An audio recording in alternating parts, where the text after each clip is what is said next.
నమస్తే, నా పేరు పిబిచారి. గత వీడియోలో మనం క్రోమాగ్నాన్ మానవులను గురించి తెలుసుకున్నాం. ఈ క్రోమాగ్నాన్ మానవులు అనేవాళ్ళు ఆధునిక మానవులను పోలిన పూర్తి స్థాయి మానవులు. అందుకనే మానవ జాతిని మానవుల్ని ఏమంటారంటే హోమోసేపియన్స్ సేపియన్స్ అంటారు. అంటే తెలివైన వాళ్ళు అని అర్థం. ఈ క్రమంలో ఒక తల్లి పుట్టింది. ఆ తల్లి బిడ్డలమే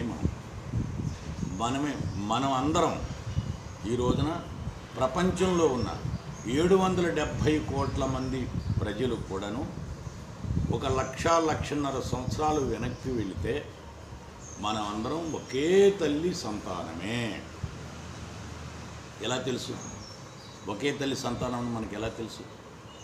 ఎలా తెలుసునంటే మనం ఇంతకుముందు క్రోమోజోముల గురించి చెప్పుకున్నాం. ప్రతి స్త్రీలో 23 జతల క్రోమోజోములు, పురుషుల్లో 23 జతల క్రోమోజోములు ఉంటాయని మనం తెలుసుకున్నాం. 23వ జత పురుషుల్లో ఉన్న 23వ జతలో XY ఉంటుందని, స్త్రీలో XX క్రోమోజోములు మాత్రమే ఉంటాయని కూడా మనం తెలుసుకున్నాం. పురుషుడి వీర్యకణంలోని X క్రోమోజోము పోయి స్త్రీ అండంలో XX ఉన్నటువంటి క్రోమోజోములతో కలిస్తే ఆడపిల్ల పుడుతుందని, అలానే మగవాడి వీర్యంలో ఉన్నటువంటి Y క్రోమోజోము అండం ఫలదీకరణ చెందేటప్పుడు XXతో కలిస్తే మగపిల్లవాడే పుడతాడని మనం క్లిస్టల్ క్లియర్గా ఇంతకుముందే మనం తెలుసుకున్నాం. ఈ మగవాడిలో ఉన్నటువంటి Y క్రోమోజోము అతని పిల్లలు, మనవళ్ళు, ముని మనవళ్ళు, ఇలాగా అంటే తండ్రి పూర్వీకానికి సంబంధించి తండ్రికి సంబంధించినటువంటి వాటి విషయాలన్నీ కాలానుగుణ్యంగా జరిగేటువంటి మ్యుటేషన్స్ కారణంగా అవి ఆ పిల్లలకి, మగపిల్లలకి అవి సంక్రమిస్తూనే ఉంటాయి. అందువల్ల మగ పూర్వీకానికి సంబంధించిన చరిత్ర అంతా వాటిట్లో ఉంటుంది. అలానే స్త్రీ అండంలో ఉండేటువంటి, అలాగే జీవకణాల్లో ఉన్నటువంటి మైటోకాండ్రియల్ DNA అన్నది తల్లి యొక్క పూర్వీకాన్ని గురించి మనకి విషయాలు తెలియజేస్తాయి. మన తల్లి, అమ్మమ్మ, వాళ్ళమ్మమ్మ అలాగా తల్లికి సంబంధించిన పూర్వీకాన్ని గురించి ఇది తెలియజేస్తుంది. మనలో, మన తల్లిలో, మన తల్లి వీళ్ళందరిలో ఉండేటువంటి మైటోకాండ్రియల్ DNA అందరిలోనూ ఒకేలాగున ఉంటుంది. తల్లి గర్భంలో అండం ఫలదీకరణ జరగాలి అనంటే మగవాడి వీర్యకణంలో నుంచి, లక్షలాది వీర్యకణాల్లో నుంచి ఒక్క వీర్యకణం అండంలో ఫ్యూజ్ అవ్వాలి, అండంతో ఫ్యూజ్ అవ్వాలి. అప్పుడే ఫలదీకరణ చెందుతుంది. అలా ఫ్యూజ్ అవ్వాలంటే ఈ వీర్యకణం బయలుదేరి అండం వైపుకి ప్రయాణిస్తూ వెళ్ళాలి. అలా వెళ్ళాలి అని అంటే దానికి శక్తి కావాలి. ఈ వీర్యకణానికి ఒక తల, ఒక తోక, ఒక హెడ్, ఒక టెయిల్ ఉంటుంది. ఆ శక్తి మొత్తం టెయిల్లో ఉంటుంది, తోకలో ఉంటుంది. అండం ఫలదీకరణ చెందటానికి వెళ్ళేటప్పటికల్లా దానిలో శక్తి అయిపోతుంది. తోక ఫలదీకరణలో భాగం అవ్వదు. ఈ ఫలదీకరణం చెందటానికి, వీర్యకరణం చేరేయటానికి ఉన్నటువంటి శక్తినిచ్చే ఈ తోక ఫలదీకరణ చెందే సమయానికి ఆ తోకలో శక్తి అయిపోతుంది. తోక ఫలదీకరణలో భాగస్వామి అవ్వదు. అయితే వీర్యకణం ముందు భాగంలో మైటోకాండ్రియా ఉండదు. ఈ మైటోకాండ్రియా అన్నటువంటిది తల్లిలో ఉన్నటువంటి అండంలో మాత్రమే ఉంటుంది. అంటే దాని అర్థం ఏంటి? ఈ మైటోకాండ్రియల్ DNA అన్నటువంటిది తల్లి ద్వారా మాత్రమే వస్తుంది. తండ్రి ద్వారా మైటోకాండ్రియల్ DNA రాదు. అయితే ఆ ఫలదీకరణ చెందినటువంటి పిండం తరువాత ఒక పురుషుడిగా జన్మిస్తే, మగవాడిగా జన్మిస్తే, ఆ మగవాడికి 16-18 ఏళ్ల వయసు వచ్చినప్పుడు వీర్యకణాలు ఏర్పడిన తర్వాత ఆ వీర్యకణంలో మైటోకాండ్రియా ఉంటుంది, కానీ ఫలదీకరణ చెందేటప్పుడు మాత్రం బయటనే ఉంటుంది. అంటే ఫలదీకరణలో మగవాళ్ళలో ఉన్న మైటోకాండ్రియల్ డిఎన్ఏ ఎంత మాత్రమో ఏమాత్రమైన పాత్ర వహించదు. ఫలదీకరణలో మగవాడి యొక్క మైటోకాండ్రియల్ డిఎన్ఏ అన్నటువంటిది ఏమాత్రం కూడా పనిచేయదు, ఏమాత్రం కూడా భాగస్వామ్యం అవ్వదు. కానీ ఆ అండం ఒక ఆడపిల్ల కనుకైతే తల్లి నుంచి మైటోకాండ్రియల్ డిఎన్ఏ ఆడపిల్లకి వస్తుంది, మళ్ళీ ఆడపిల్ల పుడితే మళ్ళీ ఆడపిల్లకి మైటోకాండ్రియల్ డిఎన్ఏ వస్తుంది. అంటే ఈ మైటోకాండ్రియల్ డిఎన్ఏ అనేది తల్లి ద్వారా మాత్రమే వస్తుంది అని దాని యొక్క అర్థము. మగవాడి యొక్క మైటోకాండ్రియల్ డిఎన్ఏ ఫలదీకరణలో ఎలాంటి పాత్ర ఉండదు. దాని అర్థం ఏమిటంటే తల్లి ద్వారా మైటోకాండ్రియల్ డిఎన్ఏ వస్తుంది కాబట్టి మన అందరిలో ఉన్నటువంటిది తల్లి ద్వారా వచ్చిన మైటోకాండ్రియల్ డిఎన్ఏ మాత్రమే. ఈ మైటోకాండ్రియల్ డిఎన్ఏ అంతా ఒకటేనని తేలిపోయింది. అంటే ఒక 1,00,00,000 సంవత్సరాల క్రితం మనం అందరం ఒకే తల్లికి జన్మించిన బిడ్డలం. ప్రపంచంలోని దక్కిన ప్రాంతాలన్నిటితో పోలిస్తే ఆఫ్రికాలో ఉన్నటువంటి ఈ మైటోకాండ్రియల్ డిఎన్ఏలోనే వైవిధ్యం ఎక్కువగా ఉంది. అంటే మనమందరం ఆఫ్రికా ఖండంలోనే ఆ తల్లి నుంచే మనం వచ్చామని అర్థం. ఆ మైటోకాండ్రియల్ డిఎన్ఏ అక్కడి నుంచి వలస వెళ్ళిన కారణంగా, ఇతర ప్రాంతాలకు వలస వెళ్ళిన కారణంగా ఆ మైటోకాండ్రియల్ డిఎన్ఏలో కొద్దిపాటి మార్పులతోటి ప్రపంచమంతా వ్యాపించింది. కాబట్టి మన యొక్క తొలి ఊయల ఆఫ్రికా ఖండమే. గత అనేక సంవత్సరాల నుండి ప్రపంచంలోని వివిధ దేశాల నుండి అనేక వేల మంది యొక్క డిఎన్ఏలు, మైటోకాండ్రియల్ డిఎన్ఏలు తీసుకొని తులనాత్మకంగా పరిశీలించిన పిదప జన్యుశాస్త్రవేత్తలు చెప్పేది ఏమిటి అనంటే మనమందరం ఒకే వంశం నుంచి వచ్చినటువంటి వారమే. ఈ సేకరించబడిన డిఎన్ఏ నమూనాల అన్నింటిలోనూ ఒక అద్భుతమైనటువంటి సామీప్యత, అద్భుతమైన సమానత్వం కనపడింది. అందువలన మనమందరం ఒకే వంశాన్ని నుంచి వచ్చిన ఒకే తల్లి బిడ్డలము అన్న సంగతి తేలిపోయింది. ఈ మైటోకాండ్రియా పరిశోధన ఫలితాలను ప్రఖ్యాత జన్యు శాస్త్రవేత్త స్టీఫెన్ జే గోల్డ్ ఏమంటాడంటే ఆకారంలో భేదం ఉన్నా, రంగులో భేదం ఉన్నా, ఇలాంటి భేదాలు ఎన్ని ఉన్నప్పటికీ జీవశాస్త్ర పరిభాషలో మనమందరం ఒకే తల్లి బిడ్డలము. మన పూర్వీకులు అందరూ కూడాను ఒకే వంశం నుంచి వచ్చినటువంటి వారే. కాబట్టి ఆర్య జాతెను, ద్రవిడ జాతెను, జర్మన్ జాతెను, ఆస్ట్రేలియన్ జాతెను జాతులు లేవు. జాతి భేదాలు అంతకన్నా లేనే లేవు.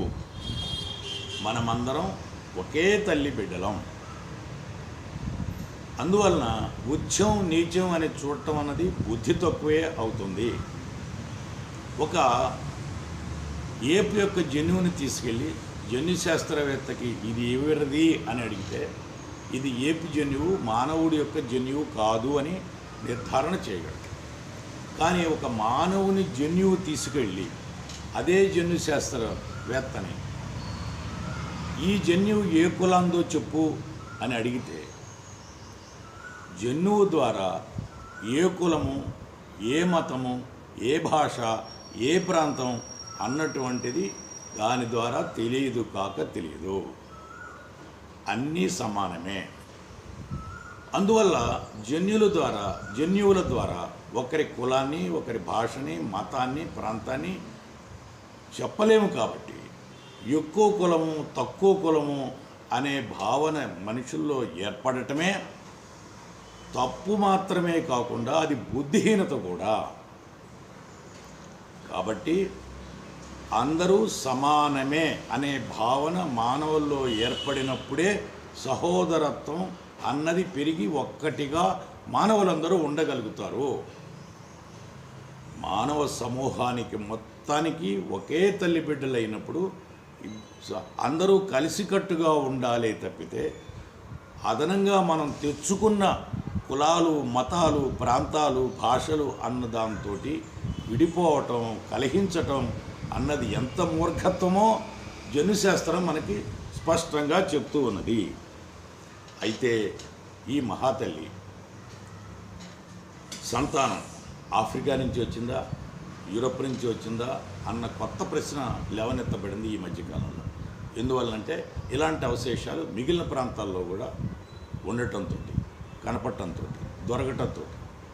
కానీ మన అందరిలో ఉన్నటువంటి మైటోకాండ్రియల్ డిఎన్ఏ మాత్రం ఒక్కటే. ఆమె జర్మన్ తల్లినా, ఆఫ్రికన్ తల్లినా, లేక ఆస్ట్రేలియన్ తల్లినా అన్నటువంటిది ఇంకా రుజువు కావాల్సి ఉన్నది. మనం 7 కోట్ల సంవత్సరాల నాడు జీవించిన జంతువులు, స్తన్య జంతువులు కాలం నుంచి క్రమ వికాస పరిణామ క్రమంలో అవి అభివృద్ధి చెందుతూ ఉన్నప్పుడు ఆ భూమిలోని పొరల యొక్క అవశేషాలని మనం చూసి ఈ క్రమ వికాస పరిణామ క్రమాన్ని మనం రాసుకుంటున్నాం. కాబట్టి ఏదైనా కొన్ని మార్పులు ఉండవచ్చు. కానీ మన అందరిలోనూ ఉన్నటువంటి మైటోకాండ్రియల్ డిఎన్ఏ ఒకటే అన్న విషయం మాత్రం మారే అవకాశమే లేదు. మనం ఇంతవరకు ఇన్ని వీడియోల్లో చెప్పుకున్నట్లుగానే మానవుడి యొక్క ఆవిర్భావం సైన్స్ ఈ విధంగా చెప్తూ ఉంటే మనకి కథలుగా క్యాబేజీ పూలు చెవిలో పెట్టి బ్రహ్మముఖం నుంచి బ్రాహ్మణులు, తొడల నుంచి ఫలానా వాళ్ళు, వక్షస్థలాల నుంచి ఫలానా వాళ్ళు, అరికాళ్ళ నుంచి ఫలానా వాళ్ళని, లేదా ఒక ఆయన సూర్యుడిని కక్కితే ఏర్పడ్డాడని, ఒక ఆయన శబ్దం నుంచి వచ్చింది ఈ విషయం అని, ఒక ఆయన వెలుగు కమ్మంటే వెలుగైంది, 6 రోజులు కష్టపడి విశ్వాన్ని సృష్టించాడని మనకి చెప్పే కథలన్నీ ఇవన్నీ కేవలం పురాణాలు మాత్రమే, పుక్కిటి పురాణాలు మాత్రమే. ఎందువల్లంటే మానవులు సమూహాలు, మానవ సమాజాలు శైశవ దశలో ఉన్నప్పుడు, ప్రాథమిక దశలో ఉన్నప్పుడు ఈ ప్రకృతిలో జరిగేటువంటి పరిణామాలు చూసి గాబరా పడ్డారు. ఈ వరదలు రావటం ఏంటి, ఈ వర్షాలు రావటం ఏంటి, ఈ నదులు పొంగటం ఏంటి, అగ్నిపర్వతాలు పేలిపోవటం ఏంటి, కార్చిచ్చులు అడవులు తగలబెట్టడం ఏంటి, ఇలాంటి విషయాలు తెలియక తికమకపడ్డారు.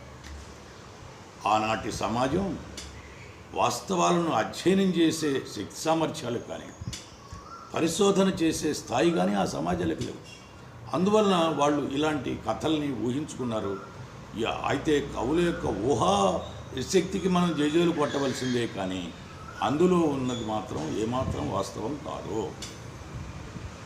ఇప్పుడు ఒకసారి గతంలో మొత్తం మనం చెప్పుకున్న దాన్ని ఒకసారి మనం సింహావలోకనం చేసుకుందాం.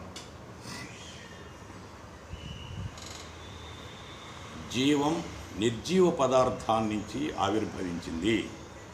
మనిషిని ఎవ్వరూ సృష్టించలేదో, పరిణామ క్రమంలో నిర్జీవ పదార్థాన్నించి ఏర్పడిన శిలీంధ్ర అంటే ఆర్గానిక్ మెటీరియల్, సేంద్రియ పదార్థం, పర్యావరణంతో, పరిసరాలతో, వాతావరణంతో సర్దుబాటు చేసుకుంటూ, తనని తాను పునరుత్పత్తి చేసుకుంటూ,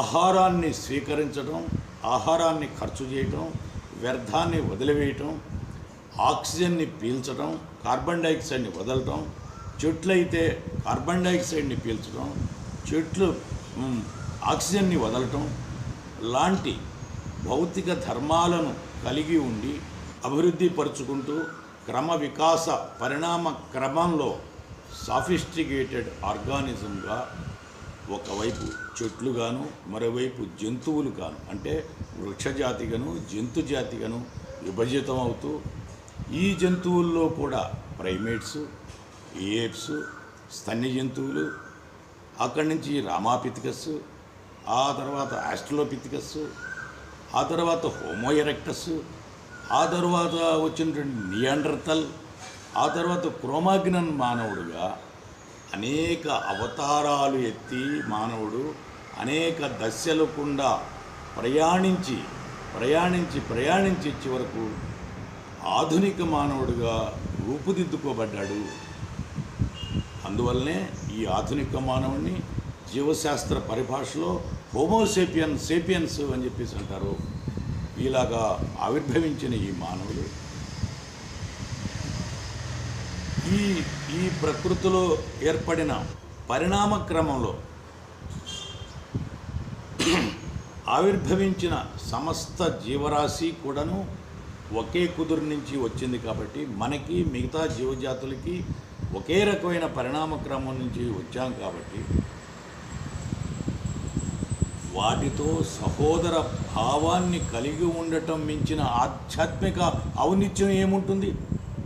ఇలా ఆవిర్భవించిన మానవులు మోర్ ప్రొడక్టివ్, మోర్ ఇంటెలిజెంట్స్, గొప్ప తార్కికులు. భూమి మీద నిటారుగా నిలబడి 2 కాళ్ళతో నడవగలరు. వీళ్ళు తమ సభ్యతని, సంస్కారాన్ని, విజ్ఞానాన్ని తరువాత తరాలకి పారంపర్యంగా అందజేయగలిగినటువంటి వ్యక్తులు ఈ మానవులు. ఈ మానవులే సమస్త సంపదలను సృష్టించగలిగినటువంటి వారు. చేతులతో వస్త్రాలు, ధాన్యాన్ని పండించగలరు, వస్త్రాలు నేసి వాడుకోగలరు, ధరించగలరు.